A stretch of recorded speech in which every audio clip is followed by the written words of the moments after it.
લગભગ છેલ્લા 10 દિવસથી ઇઝરાયલ અને ઈરાન વચ્ચે ભારે યુદ્ધ ચાલી રહ્યું છે.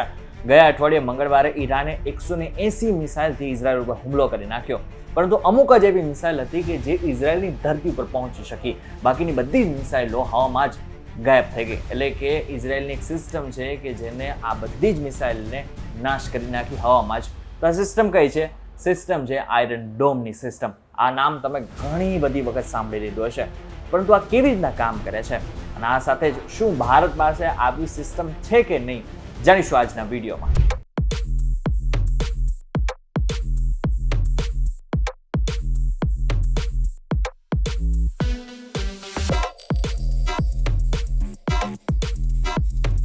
વેલકમ બેક ફોક્સ YouTube.com પર તમારું સ્વાગત છે અને મારું નામ છે કરણ ચરુતા. અત્યારે તમે સ્ક્રીન ઉપર જે વસ્તુ જોઈ રહ્યા છો એને જ ઇઝરાયલની આયરન ડોમ સિસ્ટમ કહેવાય છે, જેના 3 ઓબ્જેક્ટ છે. પહેલું ડિટેક્શન એન્ડ ટ્રેકિંગ રડાર, બીજું કંટ્રોલ સેન્ટર અને ત્રીજું મિસાઇલ ફાયરિંગ યુનિટ. જેમાં સૌથી પહેલું છે ડિટેક્શન એન્ડ ટ્રેકિંગ રડાર.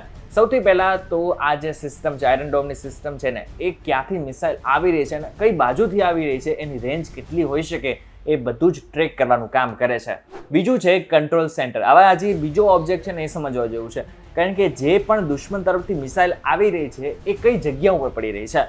શું એ જે લોકો વસી રહ્યા છે એટલે કે રહેઠાણના વિસ્તારમાં પડી રહી છે કે પછી બીજી એવી જગ્યા ઉપર પડવા જઈ રહી છે કે જ્યાં કોઈ રહેતું નથી.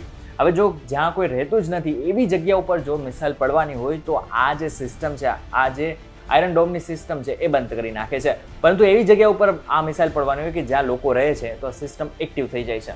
ત્રીજું છે મિસાઇલ ફાયરિંગ યુનિટ. હવે એકવાર ખબર પડી ગઈ કે આ જે મિસાઇલ આવી રહી છે એ લોકોને નુકસાન કરી શકે છે, તો જે સિસ્ટમ છે એક્ટિવ થઈ જાય છે અને ત્યાંથી જ ડાયરેક્ટ મિસાઇલ પોતાની રીતે છોડે છે અને જે હવામાં મિસાઇલ આવી રહી છે એને નાશ કરી નાખે છે. આ જે સિસ્ટમ છે ને લગભગ 97 થી 98% સુધી સક્સેસફુલ છે અને 70 કિલોમીટર સુધીની આ રેન્જ ધરાવતું હોય છે. હવે જે મિસાઇલ છે ને શોર્ટ રેન્જ માટે જ કામ કરે છે, એટલે કે જો દૂરથી કોઈ મિસાઇલ આવતી હોય તો એને આ ટાર્ગેટ નથી કરી શકતી. પરંતુ આના માટે ઇઝરાયલની બીજી એક સિસ્ટમ છે જેને ડેવિડ સ્લિંગ કરીને ઓળખવામાં આવે છે, જે 300 કિલોમીટરની રેન્જ ધરાવે છે. આ સાથે જ ઈરાને હમણાં જે રીતનો હુમલો કર્યો અને એના જ કારણે ઇઝરાયલે પોતાની રીતે જે મિસાઇલ છોડી એ આયરન ડોમની સિસ્ટમ નહોતી, એનું નામ હતું એરો સિસ્ટમ. હવે સામાન્ય રીતે જે છે એ આયરન ડોમનો જ એક પ્રકાર છે, પરંતુ આયરન ડોમ નથી, એનાથી થોડુંક અલગ છે, કારણ કે આ જે સિસ્ટમ છે લગભગ 2400 કિલોમીટરનો રેન્જ ધરાવે છે. હવે મારી વાત સાંભળીને કદાચ તમને એવું થયું હશે કે આ તો ગજબની સિસ્ટમ છે, ઇઝરાયલને આનાથી તો કોઈ હરાવી ના શકે, એટલે કે ઇઝરાયલને કોઈ યુદ્ધ થાય અને ઇઝરાયલ હારે એવું શક્ય નથી. પરંતુ આ વાત સાચી છે નહીં, કારણ કે ઇઝરાયલને એક મિસાઇલ છોડવામાં લગભગ $50,000 ખર્ચ થાય છે, જે બહુ જ મોટી રકમ છે. પરંતુ હા, એક વસ્તુ એ પણ છે કે જે એરો સિસ્ટમ છે એની જે મિસાઇલ છોડવામાં આવે છે એનો ખર્ચ લગભગ $1 મિલિયન છે.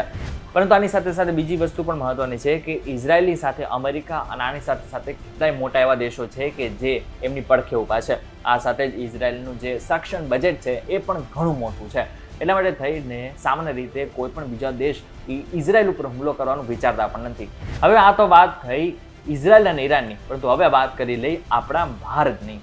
ભારત પાસે આવી કોઈ સિસ્ટમ છે કે જો કોઈ દુશ્મન દેશ આપણા ઉપર હુમલો કરે મિસાઇલથી તો આપણી સિસ્ટમ એવી હોય કે જે હવામાં નાશ કરી શકે? તો હા, બિલકુલ આપણી પાસે પણ આવી સિસ્ટમ છે અને લગભગ ઇઝરાયલ કરતાં પણ વધુ મજબૂત સિસ્ટમ છે આપણી પાસે. ભારત દાયકાઓથી ડિફેન્સ સિસ્ટમ પર કામ કરી રહ્યું છે. ભારત બેલિસ્ટિક અને ક્રૂઝ મિસાઇલ બંને સામે મજબૂત સંરક્ષણ પ્રણાલી વિકસાવી છે. સૌથી પહેલા તો વાત કરી લે બેલિસ્ટિક મિસાઇલ ડિફેન્સ સિસ્ટમની. જે સિસ્ટમ છે ને એ 2 જમીન અને સમુદ્ર આધારિત ઇન્ટરસેપ્ટર મિસાઇલોનો સમાવેશ કરતી બેવડી સિસ્ટમ છે. આ ઇન્ટરસેપ્ટરનો મતલબ શું થયો? ઇન્ટરસેપ્ટરનો મતલબ એમ થયો કે જે મિસાઇલ દુશ્મન દેશ તરફથી આવી રહી છે એને આપણી સિસ્ટમ, આપણી જે મિસાઇલ છે એ હવામાં જ નાશ કરી નાખે, એને ઇન્ટરસેપ્ટર કહેવાય છે. જેમાં આપણી પાસે 2 મુખ્ય એવી મિસાઇલ છે. પહેલી પૃથ્વી એર ડિફેન્સ, જેને PAD મિસાઇલ પણ કહેવાય છે. આ મિસાઇલ દૂરની ઊંચાઈએ ઇન્ટરસેપ્ટર માટે છે, જ્યારે એડવાન્સ એર ડિફેન્સ એટલે કે AAD મિસાઇલ ઓછી ઊંચાઈએ ઇન્ટરસેપ્ટર માટે છે. આ બંને મિસાઇલ મળીને લગભગ 5000 કિલોમીટરનું આપણું રક્ષણ આપે છે, એટલે કે 5000 કિલોમીટરની આની રેન્જ છે.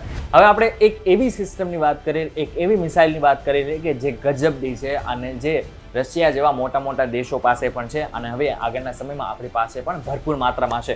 આ છે S-400. આ સિસ્ટમ કેવી રીતના કામ કરે છે એ સમજવું જરૂરી છે.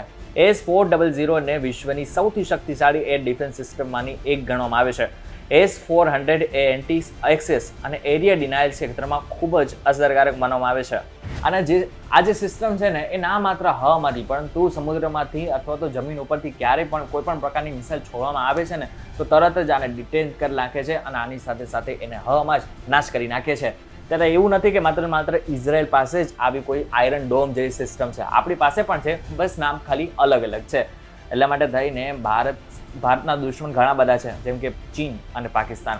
હવે ચીન કે પાકિસ્તાન જ્યારે પણ આપણી ઉપર હુમલો કરે છે ત્યારે આપણી પાસે પણ એવી કોઈ પણ પ્રકારની સિસ્ટમ છે કે જે આપણી રક્ષા કરી શકે છે. ત્યારે આ બાબતને લઈને તમારું શું કહેવું છે અમને કમેન્ટ કરીને ચોક્કસથી કહેજો. વિડીયો થકી જો તમને કોઈ ઇન્ફોર્મેશન મળી હોય તો વિડીયોને લાઈક અને શેર જરૂરથી કરજો. તો આવા જ ઇન્ફોર્મેટિવ વિડીયોઝ માટે અમારી ચેનલ BTVGujarat.com ને પર સબસ્ક્રાઇબ કરી નાખજો.